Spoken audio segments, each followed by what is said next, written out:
J'ai remarqué que nous sommes sous une sorte d'avalanche de chiffres, d'avalanche d'indicateurs. Si vous voulez, à chaque fois qu'un indicateur ne répond plus finalement à la charge d'anxiété, eh bien on change d'indicateur. Je trouve que cette anxiété est un peu montée par les gens qui nous gouvernent, malheureusement. Par ceux qui nous gouvernent. Oui. Non, pourquoi les médias, oui, peut-être un peu, mais honnêtement, les gens vous n'avez pas besoin d'en faire plus que ce que fait le gouvernement. Mais pourquoi? Vous savez, quand on dit aux gens qu'ils vont mourir, on voit les zones qui s'éteignent dans le cerveau. Ça s'appelle l'effet nocebo.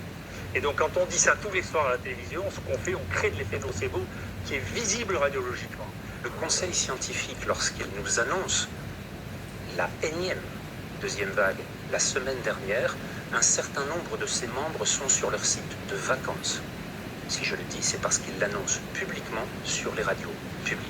L'un des membres, alors qu'il nous annonce une catastrophe sanitaire pour la France, est sur son site de villégiature.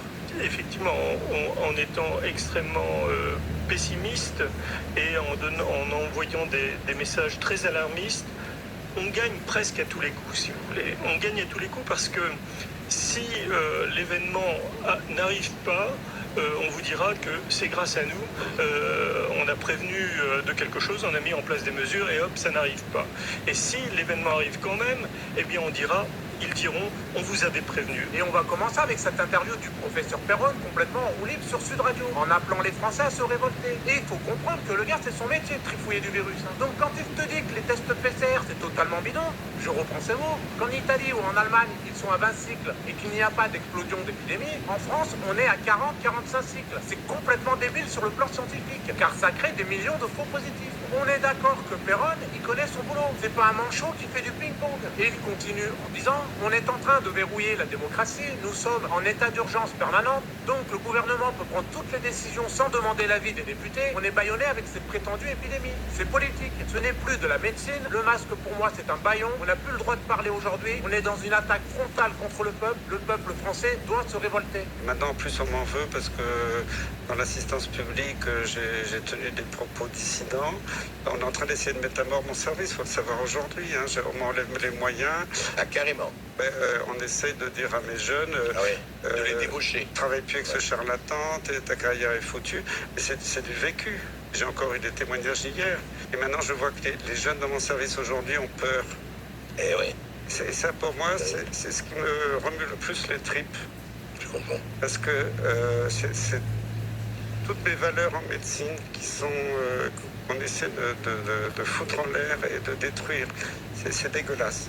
Je dis c'est dégueulasse. À plusieurs reprises, des personnes ont voulu m'intimider pour me dire non, vous ne devez pas parler. Et qu'on vienne me dire que j'apporte de la confusion alors qu'il y a eu pendant 6 mois une confusion totale, des atermoiements dans tous les sens, tout le monde s'est trompé.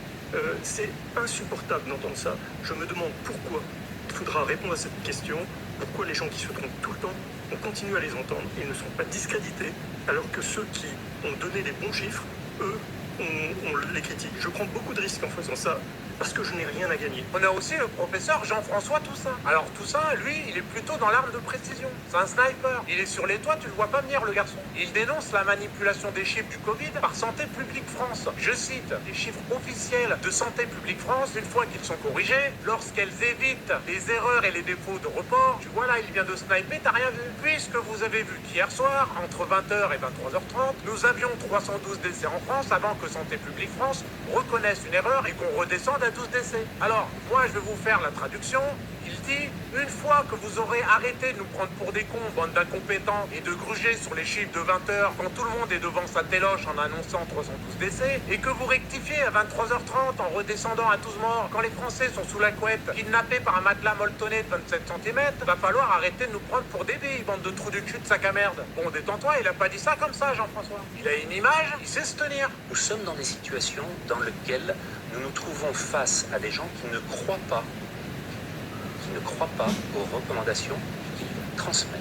Nous sommes actuellement dans une utilisation des indicateurs, un changement, une instrumentalisation qui fait que nous allons avoir, pour les semaines à venir, des changements de comportement, des orientations qui sont décidées par un conseil scientifique qui ne regarde plus la réalité du risque, mais qui souhaite probablement imposer d'autres schémas de pensée. La deuxième image qu'a Jacques Attali, c'est celle du prophète.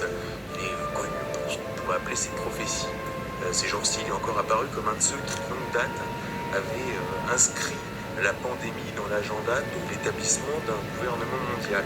Il écrivait en 2009 « L'histoire nous apprend que l'humanité n'évolue significativement que lorsqu'elle a vraiment peur. La pandémie qui commence pourrait déclencher une de ces peurs structurantes. Une pandémie majeure fera alors surgir, mieux qu'aucun autre discours humanitaire ou écologique, la prise de conscience de la nécessité d'un altruisme, au moins intéressé.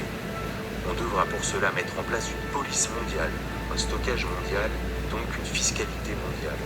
On ira beaucoup plus vite que ne l'aurait permis la seule raison économique à mettre en place les bases d'un véritable gouvernement mondial.